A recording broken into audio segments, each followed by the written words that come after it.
give glory to your name, oh Lord. Glory to your name, oh Lord. For your name is great and greatly to be praised.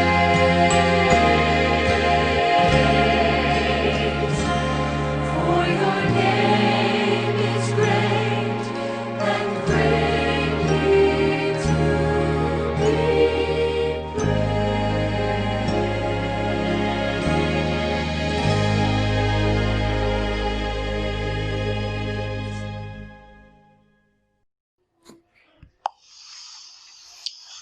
Goeienaand, liewe gemeente.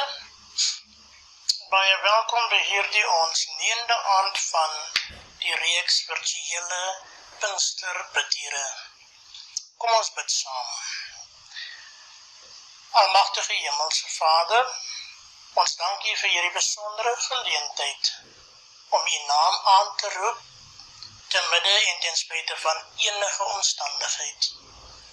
En so bid ek vanaand, Here Jesus, dat U ons gemeente luisteraars, wie vanaand luister na hierdie boodskap, moet seën my God, bewaar en beskerm. Dankie, Here, dat ons steeds na U onfeilbare woord kan luister. Seën vanaand hierdie diens in Jesus naam. Amen. Geliefdes, ek lees vir ons vanaand saam met Openbaring 2:3, versie 7 tot 13. Die boodskap aan Philadelphia. Openbaring 3, vers 7 tot 13. Skrywe aan die leraar van die gemeente in Philadelphia.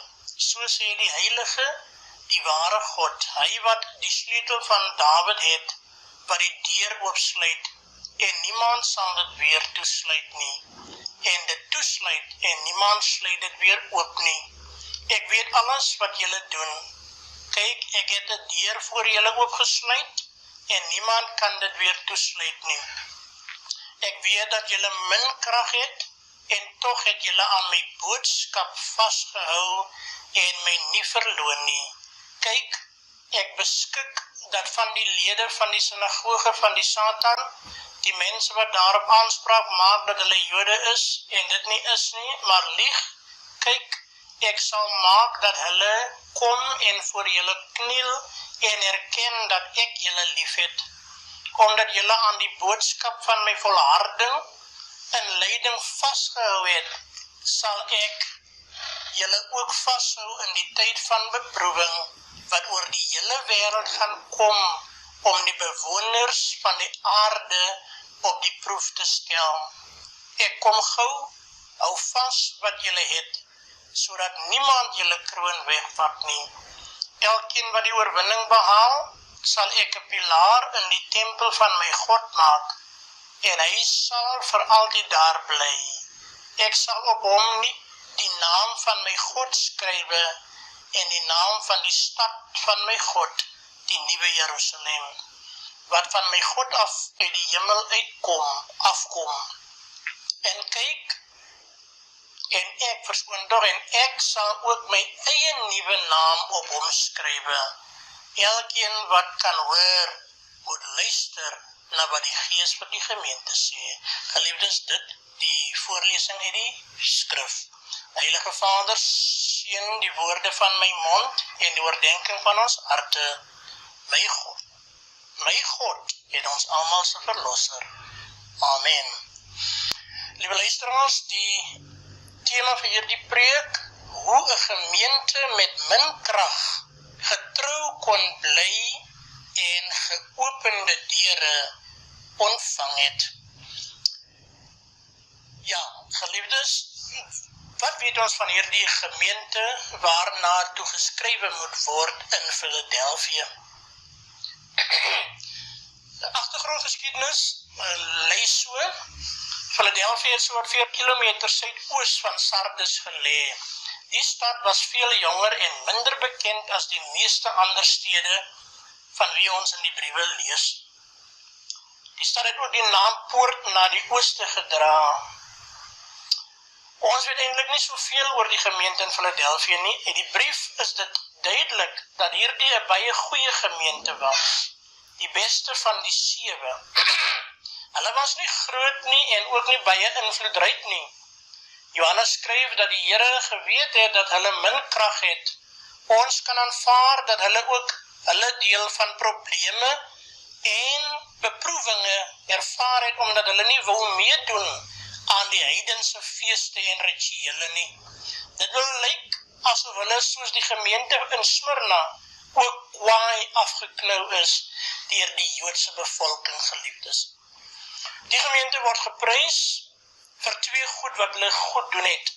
Eerstens, eer die Here hulle daarvoor dat hulle in moeilike omstandighede, broers en susters, aan sy boodskap vasgehou het. Dit het ook verwys na die gemeente se gereedheid om geleenthede vir getuienis oor Christus aan te gryp. Die tweede daad waarvoor hulle geëer word deur die Here is dat hulle nooit die naam van Christus verloon het nie. Ja, geliefdes, die eerste verwysing in vers 7, waar Johannes oor Jesus sê dat hy die sleutel van Dawid dra en deure sluit, is hier 'n bewys van wat op die gemeente gewag het vir hulle volharding en vir die feit dat hulle nie ingegee het om die naam van die Here te verloon nie. Kan u en ek met hierdie gemeente assosieer? Kan ons gemeentes wie saam aanbid in hierdie tyd onsself identifiseer met hierdie gemeente? Ek glo so, ja. Ons is nie groot nie, ons het nie baie krag nie, maar ons volhard deur vas te hou aan die besondere belofte van die Here. Kyk, ek het die sleutel van Dawid.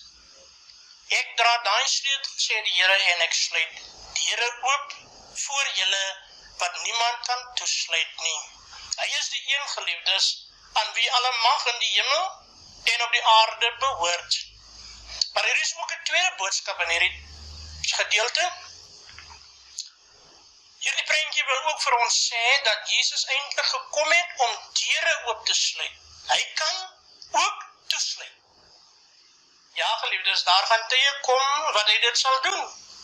Maar wat hy eintlik wil doen, is om oop te sluit. Hy het nie gekom om die wêreld te veroordeel nie, Johannes 3:17, maar dat die wêreld deur hom gered kan word. Die tweede verwysing, geliefdes, na 'n oop deur kry ons in vers 8. As die Here sê dat hy voor die gemeente in Philadelphia ook 'n oop deur gegee het, in die moeilike tye waarin die gemeente geleef het, sê die Here, moenie nou gaan lê nie. Ek gee juist nou vir julle 'n oop deur en geleenthede om die evangelie uit te dra. Ja, geliefdes, die groot nuus in hierdie brief is dat die gemeente in Philadelphia die oop deur gesien het en besig was om dit te gebruik. Hoe gepas, geliefdes, is hierdie boodskap nie vanaand in hierdie tyd, juist nadat ons dag of wat gehoor het dat die kerk weer met haar werksaamhede kan op 'n geleidelike infaserende basis mag voortgaan. Watter voorreg, watter tydsberekening van die Here bewys dat hy in beheer is van die geskiedenis van die wêreld. Hy hou die geskiedenis in sy hand. Ja, geliefdes, ek wil even na 'n kort vertellingkie gee om net aan te sny by hoe dankbaar ons vir hierdie geopende deur moet wees. Daar word baie verhale vertel rondom die legendariese figuur Napoleon Bonaparte, generaal en president van Frankryk. Maar daar is ook hierdie een wat ek afgekom het, ek deel het vinnig met u. Gedurende Napoleon se rampspoedige inval in Rusland in 1812, het die generaal van sy soldate geskei geraak tydens 'n skermutseling naby 'n klein dorpie. Daar het 'n groepie Russiese soldate hom gesien en herken. Hy was so klein gebou, dat hy maklik uitkenbaar is. Die soldate het Napoleon agterna gesit. Hy het om 'n hoek geglip en by 'n pelswinkel ingestorm. "Help my asseblief," smeek hy die pelshandelaar. "Steek my weg. Gou, kruip in onder daardie hoop pelse in die hoek." Sekondes later bars die Russe by die winkeldeur in. "Waar is hy?" skree hulle. Die pelshandelaar maak of hy van niks weet nie. En hoewel hulle die winkeldeur soek en selfs hulle sabels in die hoop pelse gesteek het, kon hulle die Franse generaal nie vind nie. Toe hulle by die winkel uitstorm, kruip Napoleon onder die pelse uit. Voor hy 'n woord kon sê, begin die handelaar opgewonde praat. Jammer, u excellentie, dat ek u so 'n persoonlike vraag vra, maar is u so bekend vir u moed? Ek het net gewonder, hoe het u gevoel toe u daar onder die pelse lê en hulle voel met hulle sabels al rondom u. Elke oomblik kon u laaste wees. Terwyl hy praat, geliefdes, het Napoleon sy leibwagte wat hom intussen opgespoor het rondom die generaalstelling ingeneem. "Kil," sê Napoleon vir hulle. "Die man het hom aangematig om vir my, die keiser van Frankryk, so 'n intieme vraag te vra. Ek duld dit nie. Blinddoek hom, manne, en skiet hom dood. Ek sal self die bevel gee." Die soldate het die arme man na buite gesleep, geliefdes, en hom teen 'n muur laat staan. Wewend het hy gehoor hoe die soldate hulle gewere oorhaal, en Napoleon se stem wat sê, "Gereed, mik." En daardie oomblik het die pelshandelaar emosies ervaar, soos nooit tevore in sy lewe nie. Al was hy 'n dapper man, het die trane onder die doek om sy oë uitgerol. Hy het die sekondes afgetel na die finale bevel, vuur, maar niks het gebeur nie. Toe voel hy 'n hand op sy skouer en die blinddoek word van sy oë afgeruk. Toe sy oë gewoond raak aan die sonlig, sien hy Napoleon voor hom staan. In sy oë was daar ook trane. "Nou weet jy wat ek net nou moes deurmaak," sê Napoleon saggies.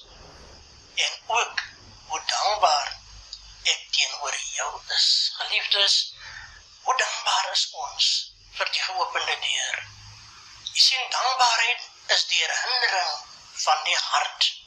Ja, geliefdes, die gemeente van Philadelphia was nie 'n groot gemeente nie, het nie baie krag gehad nie, maar die Here eer hulle, omdat hulle vasgehou het in die tyd van beproewing. En die Here sê hier, die skrywer sê hier in Openbaring 3 vers 10, die voetgedeelte, "Omdat julle aan die boodskap van my volharding in lyding vasgehou het, sal ek julle ook vashou in die tyd van beproewing." Luister mooi, vriende, wat oor die hele wêreld gaan kom, om die bewoners van die aarde op die proef te stel. Geliefdes, hoor u, is ons nie in daai tyd nou nie? En pas hierdie skrif, Openbaring 3, 7-13, nie nou in hierdie atmosfeer nie,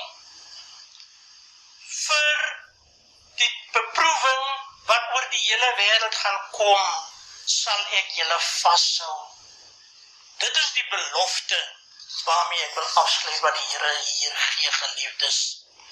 Ja, soos ander briewe, word hierdie een ook afgesluit met 'n klompie beloftes. Die Here beloof om die wat volhard tot die einde, pilare in die tempel te maak, vir die mense wat gewoond was aan aardbewings en wat selfs verlang te hê buite die mure van die stad gebly het, was die vastigheid van die tempel en pilare 'n groot aanloklikheid, geliefdes.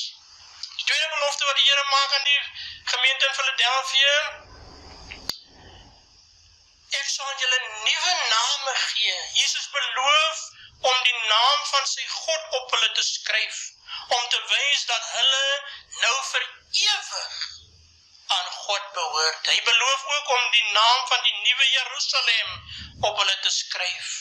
Dit moes 'n groot troos vir die gemeentelede gewees het, wat nie altyd seker was of hulle welkom was en volle burgerskap van Philadelphia gehad het nie. En dan beloof Jesus om ook sy eie naam op hulle te skryf, die nuwe naam van Jesus. Geliefdes, dit is die teken van die nuwe identiteit wat ons gaan ontvang. U moet vashou in hierdie beproewende tyd. U moet sterk staan.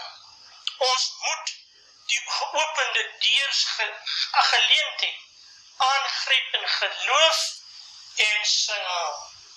The church is moving on. Nothing is going to stop us now. Hoekom, vriende?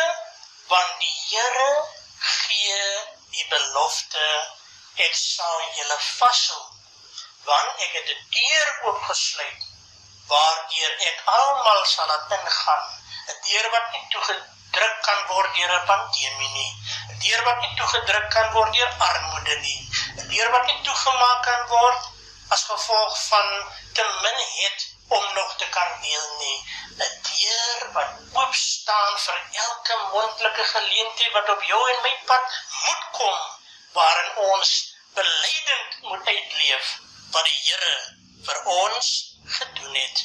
Volhard tot die einde, sê die eindvers 13.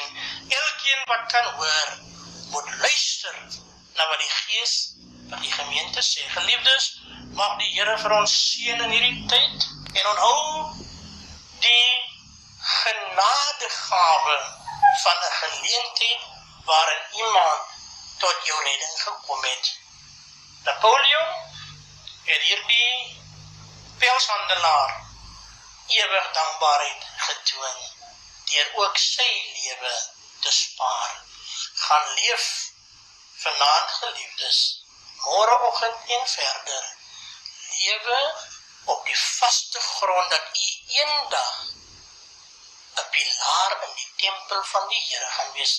Ek herinner my aan die psalmdigter daar in Psalm 23, en ek sal in die huis van die Here bly tot in lengte van dae, want hy huis se deur is deur die Here oopgesluit vir altyd. Amen. Hemelse Vader, bewaar my broers en susters, beskerm ons teen onheil en gevaar, en mag u genade vir ons altyd genoeg wees. Mag u liefde ons in die môre niet ontvang, en mag u vrede ons harte bewaar, nou en vir altyd.